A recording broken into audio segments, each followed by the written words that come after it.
So welcome to the weekly live stream on Islamic time management. My name is Tushar Imdad. If this is the first time you're watching this, maybe you're new to the group, this group is for high achieving Muslim professional and entrepreneurial parents. And the purpose of this group is to help you have world-class strategies in time management and productivity within an Islamic framework to help you overcome overwhelm, get more structure in your life, and help you to achieve your goals. And we normally do a weekly live stream, typically on Tuesdays at 5 p.m. UK time. Sometimes when we have a special case study live stream where I'm interviewing a former or existing client, we might do a slightly different day to suit their schedule. So that's why we're going live today on Wednesday. And I'm really excited to present Sister Arfa Iqbal, mashallah, who's quite a well-known digital entrepreneur. She's a mother of two boys, and she's well known as a business coach and strategist and a world-class copywriter. And in today's interview, in this case study interview, it's the first time we've done it live. So typically, those of you who've been following me for a while, you might have seen my case studies on YouTube. You might have seen many of my testimonials.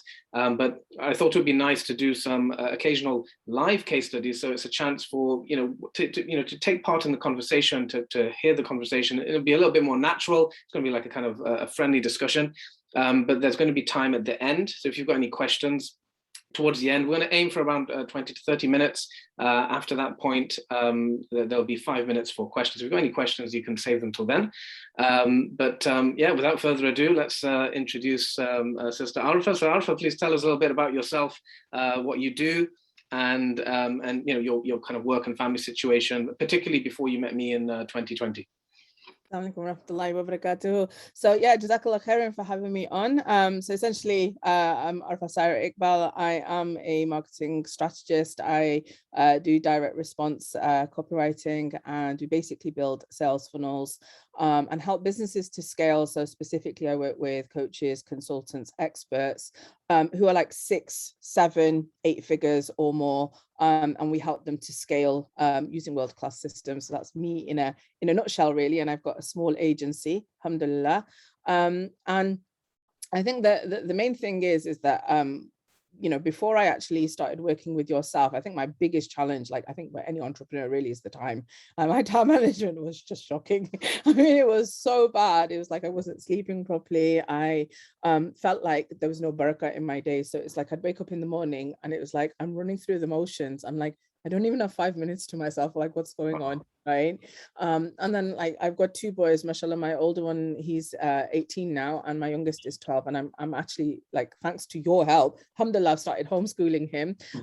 But before, it was like I couldn't even sit with my kids and enjoy my children. And it was like, what's going on here, right? And everything just felt, the best way to describe it is like everything felt upside down. I just felt like I was going from project to project to project. There was literally no room to breathe, no room to think. And obviously I'm in an industry where you're only as good as the information that you have, right? So it's like when a new strategy comes out, if my own skills are not sharp, then people are not going to hire me. It's that, right? So I have to keep on pushing with my own personal and professional development. And what I found was that the busier I got, I didn't even have time for that. So right.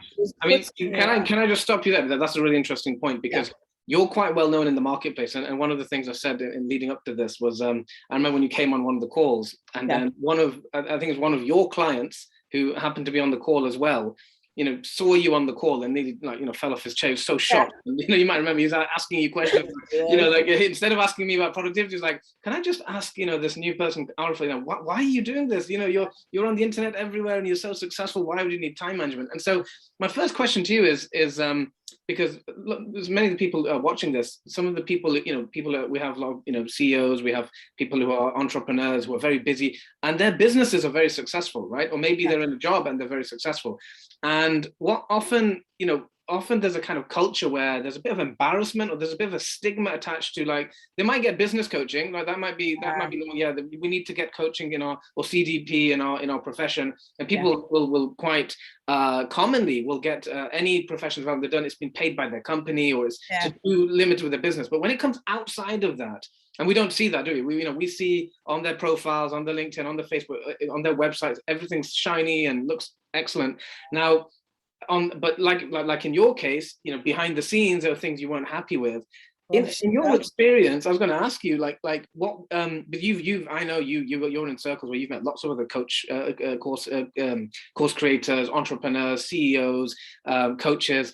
How common do you think this is, where people are very successful, their business is doing really well, 110% on their business, but the rest of their life might be falling apart? In your experience, how common is that? Surprisingly common. I kid you not. I mean, I've been in business now since 2010, right? And I tell you, I mean, my most high profile clients at the moment, right? They're like multi 8 figures. And even them, there is a culture within the teams, because the thing that got them to the top was they had to manage their time. Yeah. Right. That's one of the sort of rules of success. But it's the thing that we don't really look at. Right. Your time is your most precious resource, right? You can always make more money. You can't make more time. That's the problem, right? So the mindset, I feel, is that I think before people are always like, oh yeah, I need to get to that 6 figures. I need to get to that 6 figures. And they'll pretty much sacrifice everything and anything to get to that point, right? But what they don't look at is, what have you lost in the pursuit of that goal, right? And 9 times out of 10, if you haven't leveled up in yourself, right, you know, what gets you to the 6 figures will never get you to 7.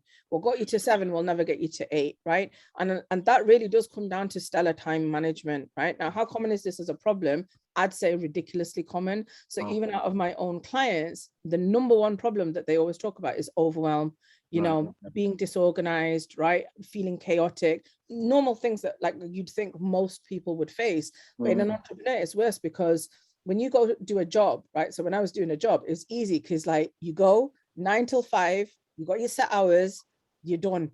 And then you come home. And then the rest of the evening is for your family, right? You don't have to worry about anything outside of that. But when you're an entrepreneur, like the way I am, it's like, okay, well, the clock doesn't stop at, it doesn't start at 9 and it doesn't stop at 5. Okay. And in between all of that, I mean, like with me, I'm a single parent, right? So it's like, I've got 2 children, right? And it's like, I need to give them rights. They've got a hack over me as well, right? I need to give them rights. I need to give my body rights. I need to get the sleep. And you know what I was doing? I was burning the candle on both ends, right? So for me, this was like, oh my God, this is crazy. And I was doing like crazy 60-hour weeks and everything. I think the worst weeks were like, we're talking 80 hours. And I was so burnt out. It was ridiculous. But I almost took comfort in the fact that I wasn't the only one. Right. So yeah. like, Very common. That makes sense, right? So it's like, yeah, it's kind of normal, right? But it's not normal. That's the thing. I was saying this to one of my clients yesterday. This is not normal. It's almost idolized in the entrepreneurial community, and it's almost taken as a badge of honor, right? Yeah, definitely the badge of honor. And so an interesting thing, when we first met, you know, you were one of my mentors, right, in business, right? And so you got quite a good insight into what I was doing, because it was the first time I'd launched the program, and it was actually called Overwhelm. And I guess, like, you know, what's impressive about you, coming on board and rolling as a client of you know, what I call Overwhelm Vista Time Mastery System, is that you know, you could have easily had a stigma, you know, like, you know, you're the business coach, you're the expert, you're helping all these 7-8 figures. Why would you kind of go in a program which is run by someone who you've helped, right? How did you get, I mean, was that even a barrier, or how did you get over that mindset? Because I know there's a lot of Muslim coaches out there, entrepreneurs, successful people, and it's almost like there's a sense like they might feel a bit embarrassed about going to seek out help. And you had that excuse because you were a mentor. You know, you actually helped me with my business. What kind of helped you overcome that barrier of seeking help and getting coaching in time management and high performance, despite being in the kind of having the status which you had? Well, do you know, I love what you said there, because I think it's something that forces people to reflect, right? So when I was going through all of your stuff, because obviously, you know, part of me helping you was I needed to understand your stuff inside out. The thing that really got me, and I mean really got me, is when you started talking about life's purpose, and then you started talking about you know, your deen and your dunya, and how like the two are like, you know, what the link is between the two, and it wasn't just that, it was about doing things with ihsan, right? So as a business owner, it's not just my job to put food on the table for my family. I have to conduct myself as a business owner in the most professional way, right? In the best best way possible, because this is our deen mandates this. And I'm like, hold on a second, there's a disconnect here, because I'm so frazzled, you can't pour from an empty cup, right? And I felt like I was not being the best person that I could possibly be. I ask my kids that, I'm telling you, they'll be like, I'm so irritable, just give out of the way, because I was like in a state of total stress. And it was when I was going through your program, and it was the deen angle. I love that, because I've done all of the other Western productivity systems. I've done them, and yes, they are really good. I'm not gonna fault them, but guess what? They don't take into account your deen. Yeah. And for me, this is fundamental. It's part of it's my value system. It's my belief system. And I'm like, well, actually, what's our role is to be a worshipper of Allah, right? And that comes number one. Everything else comes number second, right? And I'm like, everything that I'm doing right now is not conducive to that goal. Yeah. Right? I'm doing my 5 times a day. I'm doing all of that, right? And no one's saying I'm not doing that. But I felt like there's something not lining up here, right? I feel like there's something I can do better. I know I can be more fulfilled. I know I've got more to offer the world, right? But I can't do that if I can't manage my own time, and if I can't worship Allah properly. Why would Allah give me what I want if I'm not doing the thing? If I'm not putting him first, why is he going to put me first? I remember we spoke a long time about the hadith. If you put if you make the akhirah your main concern, you make Allah your main concern, Allah will take care of all your other concerns. I remember that being a really profound point. And even you just said that now, that's giving me goosebumps. Literally, because for me, that is the thing. You have to remember, there's nothing worse than walking around with blinkers on and thinking that somehow you're going to solve this problem. You got a problem. I think the real challenge is owning up to it, right? That's the thing. It's almost like a state of denial, and you almost become comfortable in the state that you're in. But with me, like, mine was like my health got in the way, because now, like, all of a sudden all that stress, pent up stress, right, it nearly destroyed my health, right? It's like I had no choice but to take stock. But then also it was like, well, what's my ultimate goal? I want to homeschool my son. I don't have the time for this. How am I going to fit that in?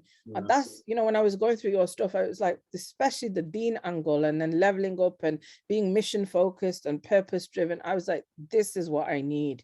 Like, I'm not worried about anything else right now. This is what I need, because the thing that I feel is missing from my life right now is Baraka. I need more Baraka. I need more Baraka in my time. I need more blessings in my day. And I don't want to be feeling like this. And I don't want to feel like with me and my children that we're like ships in the passing night. It's like they come in during the day, and they're off, and they go do their own thing, and then I'm doing my own thing. This is not a family. I wanted to sort of correct that. Mashallah. It's great you had those intentions. You always had those intentions. You always wanted to do it, and then this gave you the vehicle to kind of meet those goals. Some people might think that, like, sometimes I get people who are, for example, they're excelling in their work life, and they're excelling in their careers, and they recognize that their deen is not strong enough. But others, they might be listening to this, and they might be thinking, well, if I need to kind of prioritize deen, if I want to be Allah first, well, why don't I just go to a Maulana or an Imam, or listen to, you get inspired, read some books.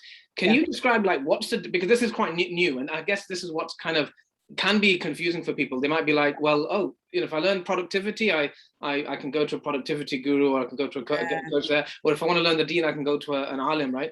What's unique about this proposition is that this is kind of Islamic time management. This is, world-class coaching, personal development coaching, but within an Islamic context. Can you reveal why you think that's so important, that it's not as simple as, look, and that's why I'm not opening this to everyone, right? I acknowledge that this is not for, for people who have, simple lives, or maybe who are not working, right? This is designed for people who are quite ambitious, in the sense that they are working, they want to do well in their careers. Maybe they're working mums, maybe maybe they've got a business on the side, and they have children, and they want to do well in their family and multiple areas of their life. And what we acknowledge is that it's complicated in the modern world. That's tough, right? So can you shed some light on why it's, if you really want to excel, and you want to excel in the deen as well as the dunya, something like this, some type of kind of coaching in the context of a deen-centered approach is so valuable, even though it's quite rare? I would say, having done all of the Western time management systems, the number one thing that I found is that it made me a really great business owner, right? But the problem is that I felt like it was taking me away from the deen, right? And for me, I'm like, I'm sorry, this is like a subversion of what it's supposed to be, right? You know, Allah subhanahu wa ta'ala created us to worship him first and foremost. Every single thing that we do, like there's nothing wrong in being ambitious, right? But if you're going to be ambitious for the sake of ambition, I feel it's a road that leads to nowhere. That's my personal opinion, right? So, you know, I was even saying this with a world-class copyright, another world-class copyright, and he asked me this question, and I said to him, if you're going to go after the wealth for the sake of the wealth, there's everything wrong in that. But what the purpose needs to be is, how can I align that to what Allah wants of me, right? And I feel that that is a much more elevated position for you to be operating from, because now you are not only are you super mindful of what you're doing, but you're also super mindful of what you're not doing, right? So how you're using your time versus how you're using your spare time versus how you are literally just conducting yourself on a day-to-day basis. And I think what your proposition brought to the table, because trust me, I've gone through, like, pretty much anyone that you can think of, I've pretty much gone through their stuff. And then when I came across your stuff, I was like, this is the bit that's been missing. I knew immediately, like, even I remember when I was asking you all these questions about your business and we were going through all, I was like, where's this been my whole life? Like, this should have been available at the beginning of my entrepreneurial journey, right? But it's like, you know, they say that the first time to plant a tree is, the best time to plant a tree was 20 years ago, the second best time is now, right? So I'm like, okay, no. And you didn't even need to sell me the thing. I said myself that this is what I want to do, right? Because I recognize that what I'm going to get from this with the Islamic angle, this is going to help me to level up my deen, and it's going to sort my dunya out at the same time. It's like a win-win. So I was like, there's nothing else to think about now, just do it, you know? So that's what I committed to, inshallah, and I'm so grateful that I did. Well, let's talk about some of your results, because again, people listening will be wondering, well, you know, what do you actually learn, and how did it impact your life? And many people who've done Vista, it's a very common thing, and you know, they end up saying that, you know, every Muslim should do this, right? And they get very passionate. So let's discuss, well, why people, you know, and you're one of the people who said that, right? So share some of the you know, the results you got from the Vista process. What was the kind of transformation you went through, the kind of before and after? Okay, so before, I would say, you know, I think I already described it earlier on, but I was totally run ragged. My health was nowhere to be seen. Like, I was always the last person on my to-do list. My kids, poor things, they were like begging for my time. Mom, you don't even sit with us. And even when I would sit with them, I'd have like a laptop in my hand. Who is that? You know, that's ridiculous, right? So it was like, okay, I've got no time for anything or anyone, you know, and my own parents would have to make an appointment to come and see me. Can you believe it? That's just it's shocking, right? So I went from having no control over my days and just having really crazy days to essentially I work probably around 4, maximum 5 hours a day, you know, and then in the afternoon, all of the time in the afternoon is spent with my son. So I do homeschooling with him. And I am able to get out to the park every single day and go for a walk. I'm able to do, I've got so much control over my day. I don't rush my salah like I used to. I'm not jumping between, you know, like this, that, and the other. And ultimately, my evenings, I can have them off and I can chill with my kids. That, I'm telling you, it's like night and day, like compared to what it was from last year. But I think in terms of my goals, like I mean, that's just how my day-to-day life was affected. But if I look at what my goals were, I'd been trying to write a book for 3 years, right? So 3 years ago, I started the journey of writing a book, right? And I got stuck, right? Because I just didn't have the time. I just didn't have the time, right? And then I think I lost confidence in the middle as well. And then by putting, especially the Q2 planner, right? We might as well transition to that. I was going to say, there's one particular, I often give your example of something, you were so busy. And I don't say that the program is customized to each individual. So you actually didn't do all of it, right? You maybe did a quarter of the whole program. But I remember when you did this, we call it the Q2 planner. Like you said to me, I'm always like, this is enough, right? So it's like, where's this been my whole life, right? I've never read that in no productivity book. I've never seen it in no productivity program. And I paid a lot of money for a lot of these programs, right? That in my personal opinion, I'd say every person, if you are serious about leveling up, like any area of your life, that is the thing that you need. Like you need that one element from your program is definitely what I would say, hands down, it's a game changer. Thanks to that book that had been lingering for like 3 years, I got it over and done with in 12 weeks. That's fantastic. It was quite extraordinary. And you've not revealed that to me before, you know. I'm learning something. Yeah, it was extraordinary because I got it done. It was something that allowed me to be able to just get out of my own way, get out of my head and get into the doing. But then it's like also that same Q2, you know, the planning tool was what allowed me to restructure my day so that I could homeschool my son. It was a very difficult decision. He's 12 years old, very difficult decision. He was not really, he was really struggling in school. And I felt like it was having a very negative impact on his well-being. And so Easter time, I made the decision, I'm just going to pull him out of school. And I did. And I'm so grateful that I got the chance to do that. You know, and again, this would not have been possible if I hadn't had Q2 in there to help me.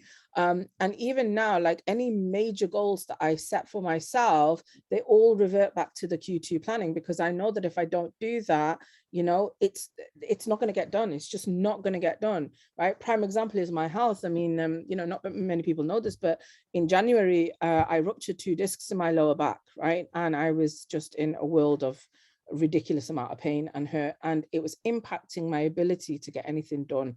So I was actually in a ridiculous amount of pain, and just simple things like sitting here talking to you right now, I'd be attached to a TENS machine, I'd be popping painkillers and everything. And at one point I was unable to walk for more than a minute maybe. And I was like completely hunched over and just in a lot of pain. But now, alhamdulillah, again, thanks to the Q2 planning tool, I've been able to consistently now, I mean, I couldn't even walk 1 minute before. Now I'm walking anywhere up to 60 minutes a day. You know, even before we got onto this call, I did 40 minutes in the park and I was back, you know, alhamdulillah. But this would not have been possible if I didn't have this tool, right? And so I feel that if there's one thing that I feel has been a game changer in my life, is definitely that. I mean, the whole program is amazing, but that was. Oh yeah.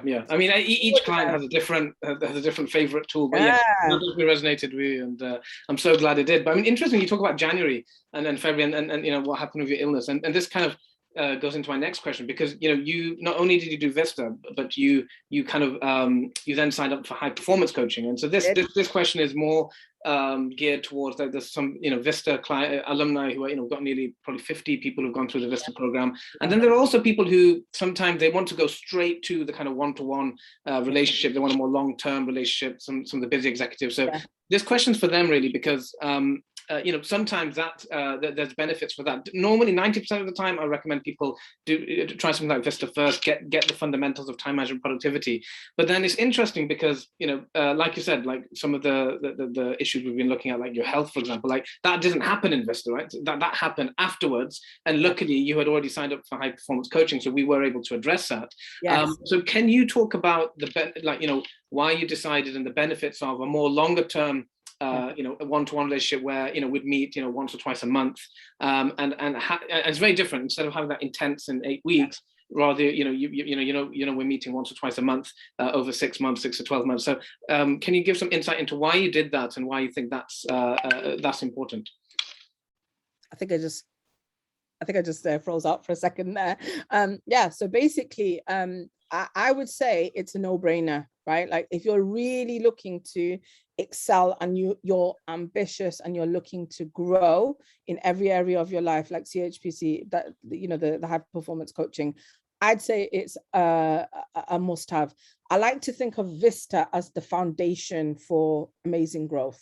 Right, that's how I like to think of it. Like you would not build a house, you know, there's no way you're going to build a house without a really firm foundation. I would say Vista is the foundation, because that's what's going to get you organized, right? And organization is the skill that every entrepreneur who's worth their salt, who wants to build a bulletproof business, that has to be, that's the linchpin that holds their business together. Because if you're not organized, you ain't going to have a business for very long, right? So I would say fundamentally that every person who is looking at excelling in their life, especially if you've got a business, right, that Vista is like, it's the groundwork. And then we look at what are the things that take you right over the top, right?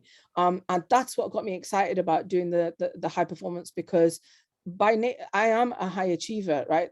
That's me in a nutshell, right? I've always been someone who's pushed the envelope in every area of my life. It didn't matter whether I was at university, it didn't matter whether I was working, it didn't matter where I was. I'm the type of person like to push myself to see how far can I take it? How far can I go? Right? Even my children will say to me, Mum, you're a bit of a marvel. You know, my older son says it to me, like, mashallah, he's 18 now, right? And he always says, he goes, Mum, he goes, you're very inspiring. He goes, I look at you and I think, wow, like, I can't believe that this is my mum, right? And he gets dead excited when he sees me, like, you know, setting these like lofty goals for myself. The thing is, though, this is what gives me zest for life, right?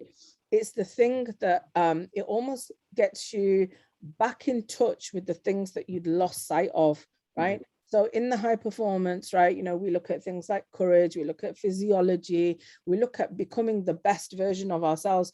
And even from a Deen perspective, and this is what I really like about this, is like when we're going through it, we're not just focusing on these elements, but we're bringing the Deen into it as well. And I feel that that keeps me grounded. And I feel that that is like, that's so important. You need to be grounded, right? Like, you know, Allah made us from the earth. We're going to return to the earth. But at the end of the day, when we stand before Allah, he's going to also ask us, what did you do with your time, right? You know, he's going to ask us those 5 questions, right? So the questions about what we did with our time, what we did with our youth, what we did with our, you know, all these different things, what we did with our wealth and our children and whatnot. And I feel that what, you know, what the high performance training does is it's taking that element, which is the best of ourselves, and it's like literally putting it on steroids and then some. That's how I would describe it. And I do feel that I'm a much better person. Like if you said to me 12 months ago what type of person I was, disorganized, chaotic, really highly stressed, you know, moody, irritable, not sleeping very well, right? All the traits of a high performer, but at the same time, not feeling great even about the achievements that I did have. Now I'm re-looking at everything and it's like, how can I set this up for success? Yeah. I mean, you say the traits of the high performer, but I mean, I think you mean like the kind of like the stereotypical bad traits, Yeah. you know, like you're bad success, but you're late nights and you're not sleeping and you're not spending time with the family. The type of traits we don't want. Yes. And proving to yourself that, well, actually you can still have that success in your career and your work without sacrificing that. Well, forget sacrificing, still whilst excelling in the other areas as well. You know, and this is what really inspired me, is that when, you know, like you, I've been in circles with, I know you work with a lot of non-Muslims as well as Muslims, and we've both spoken about this, how we've seen that non-Muslim, there's probably a lot more non-Muslim millionaires in the kind of Western world than Muslim ones in terms of proportion. Muslims are catching up. But what we've noticed, unfortunately, it seems that there's a lot of the non-Muslim gurus who have achieved that. And you know, Brendan Burchard, who I got certified with, is a good example, is where they are high performers in the business. They are making a lot of money, but at the same time, they've got, you know, like wonderful marriages, you know, thriving families. They're in the gym every day, right? They have this balance. And then I was looking at the Muslim equivalents. I was like, you know, health seems to be the first thing that goes out the window. Burnout, Deen goes out the window, you know, and it was like, that's so sad, because our Deen, you know, we've got a better right to have balance because of our Deen, because of what you know, what it teaches. And so that's why, that's one of the things that drives me, is that I want Muslims to be able to reclaim their birthright of having excellent balance, right? Because we look at the Sahaba and how they, you know, when they conquered the world, like we don't picture them like, you know, like overworking and like, you know, being in their stalls all day and forgetting their ibadah, right? No, they if anything, it was the other way around, and Allah gave them, right? Yeah, exactly. So, subhanallah. So I wanted to transition on one final question before we penultimate question here, is about something which you know, I think over a year ago you did with me. I think you call it an intensive. It was like a type of business audit, and then I've developed in part of Vista. There are several kind of audits there. There's the Islamic knowledge audit, there's the life performance assessment, and there's a time Tahara. So 3 different levels of auditing. You know, one's auditing like what I call the 5 pillars of life. One's auditing your Islamic knowledge, and one's auditing like looking at your time from a day-to-day basis and looking at where you're wasting it, etc. Right? And so that is something which I've developed into something called the Time Tahara audit, and something which, for people who are listening, especially those in the Facebook group, I'm going to be giving details about that. And I just wanted to ask you, like, in terms of when you went through Vista, and in general, I know you do this in business, the importance of auditing, like having a type of audit, having gaining clarity in different areas of life before you go deep into the strategies of what to do. Yeah. How important is that? I mean, you can give reflections, in terms of as a businesswoman, but also more importantly in life. I would say it's fundamental, because you absolutely cannot grow in any capacity without a formalized plan. But your plan has to be based on where you're currently at, not where you think you're at. Right. Yeah. So this is really important. And I feel that this is a trick that a lot of people miss. Right.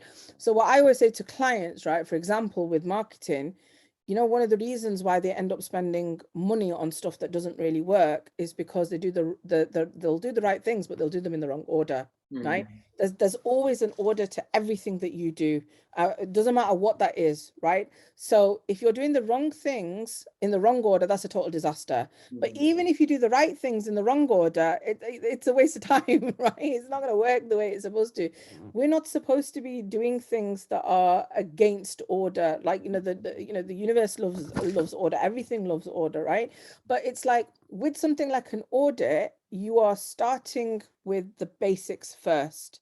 You're figuring out where you're currently stuck, and you're unraveling where are the bits that I need the most help in. How can you potentially grow if you don't know where you're at and you don't know what needs improving, right? And often for most people, I would say it's a blind spot. Right. So it's like if you say to somebody, let's say somebody's on a diet or something, and you say, oh, what have you eaten today? They'll look back and they'll say, oh, okay, I think I ate this and I think I ate that. But when you give them the food diary, right, and they actually write down what they ate, they get a shock themselves when they look at the end of the day and they go, oh my God, did I really eat all that, right? So there's a level of awareness that you have, and there's a level of awareness that you don't have. And that's when we do the actions automatically, right? So most of the time, most people are pretty much, they are functioning on autopilot. Yeah. Okay. Yeah. And if you were to ask 100 people if they've ever audited their time, I would wager 99 have not done it, or maybe 100, right? It's very, very rare. I didn't do it, even as a coach for all these years, until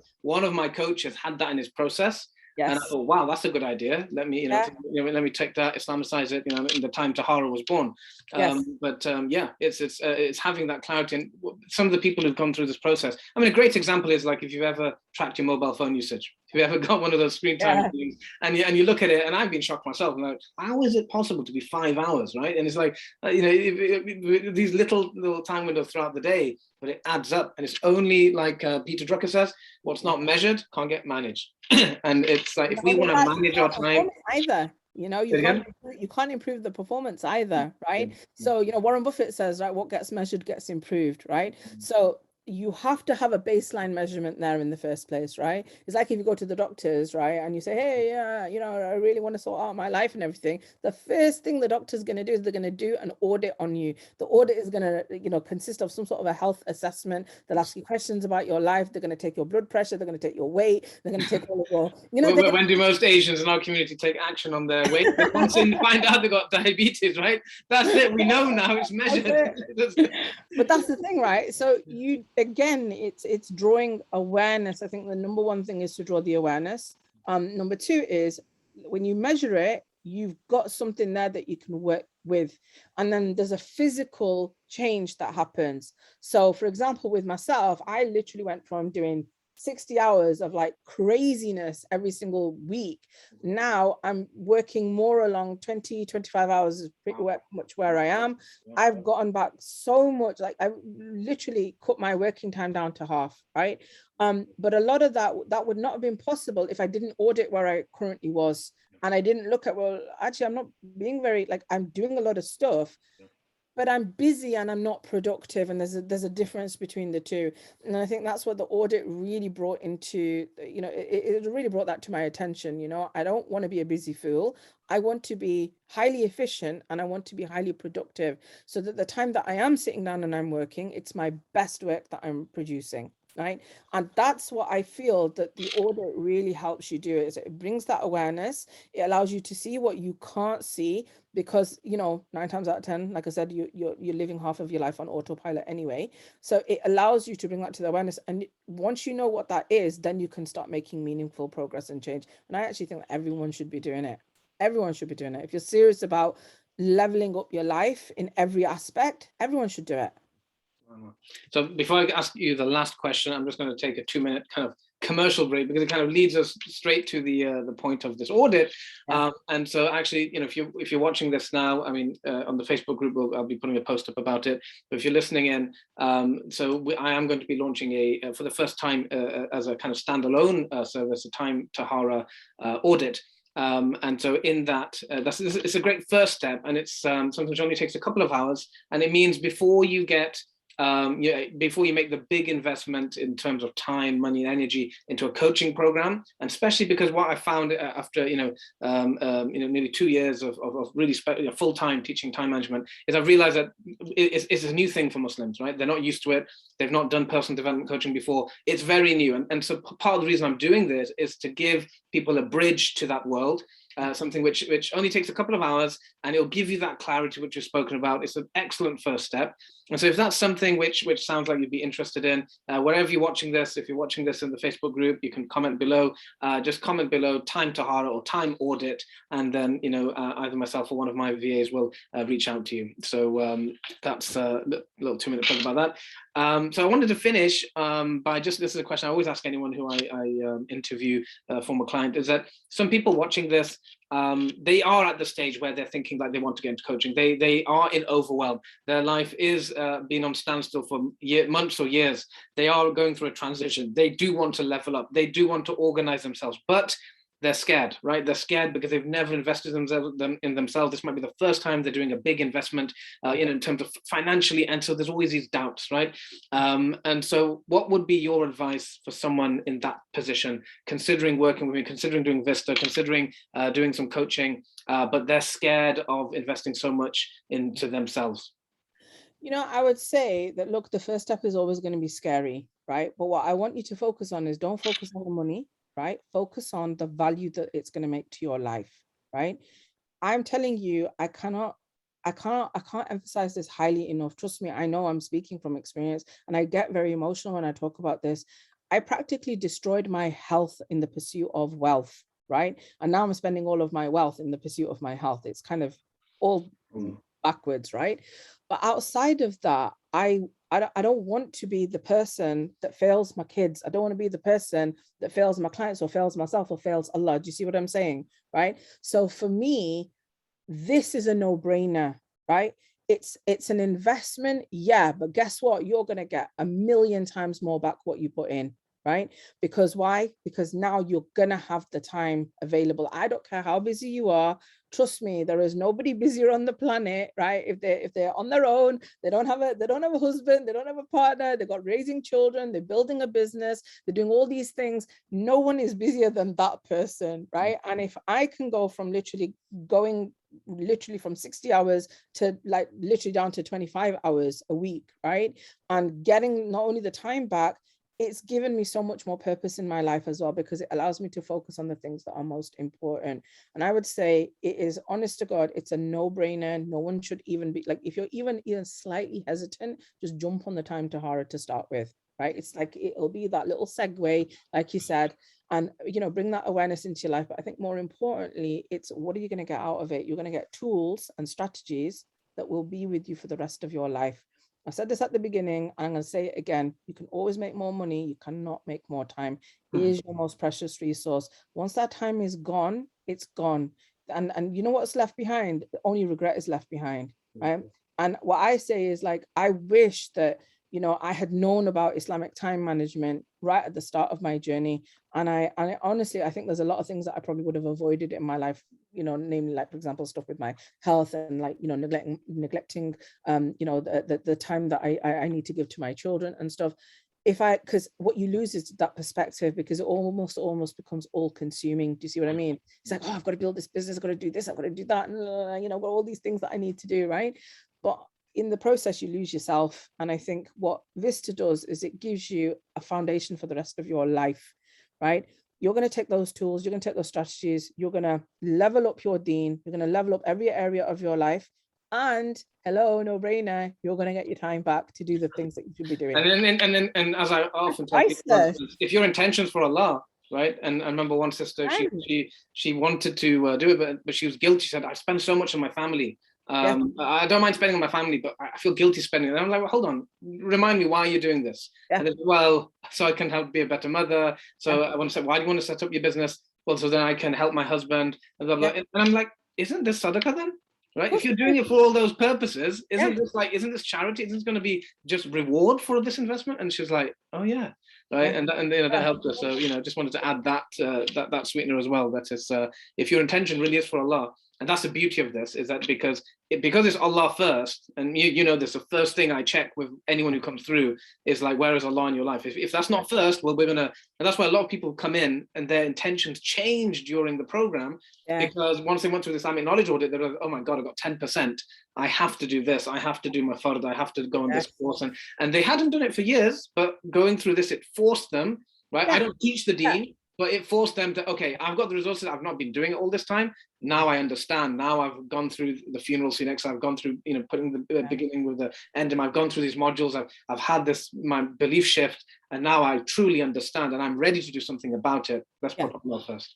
Well, it gives you clarity. It gives you perspective, and those two things, like clarity and perspective, they're extraordinarily powerful. Right? Clarity is power. And you can't have that in your life. Like, you can't move forward without that clarity. And everything that you do thereafter, right, it's going to depend on the energy that you bring to the table. And if you're overworked, you're overwhelmed, you're all over the place, how on earth can you be an effective parent? How on earth can you be an amazing entrepreneur? How on earth can you be a great, spouse? You can't meet all of those roles, right? And so that's what I feel that Vista gives you. I feel that, doing the audit, in my opinion, it's a complete no-brainer. That's the minimum place that you would start.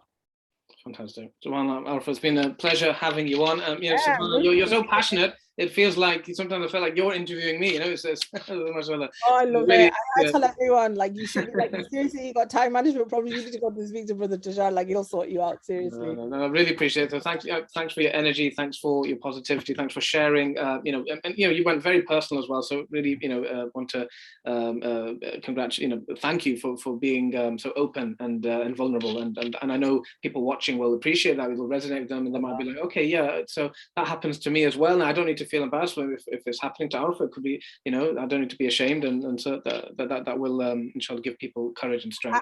I want to give one last thing. I know we're over time.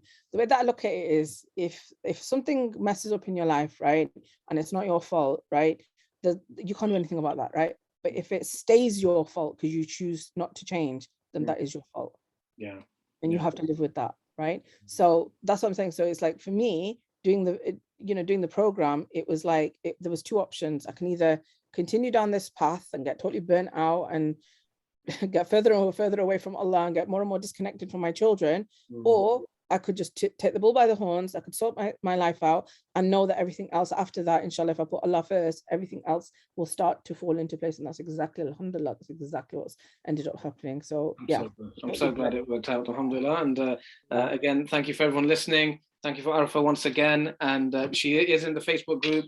So if you're in the Facebook group as well, make sure you do take part in the community, do comment below and what your insights from this training.